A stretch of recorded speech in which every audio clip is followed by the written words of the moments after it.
চট্টগ্রামের ফটিয়া পৌরসভার ২ নম্বর ওয়ার্ড সুচক্রদণ্ডী মমতা আবাসিক এলাকার ইসাক মঞ্জিলের ৩য় তলাত মশার কয়েলত্তু লাগা আগুনের হারণে বাসার ভিতরত তাহা আসবাবপত্র ফুরি যাবার ঘটনা ঘটে। খবর পাইরে দ্রুত ঘটনাস্থল যাইরে ওই নিয়ন্ত্রণ টানে ফায়ার সার্ভিস।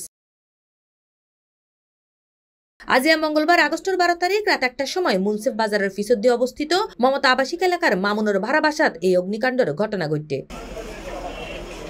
ওইনের বিষয় নিশ্চিত করে ফায়ার সার্ভিসের টিম লিডার তপন বড়ুয়া হইয়ে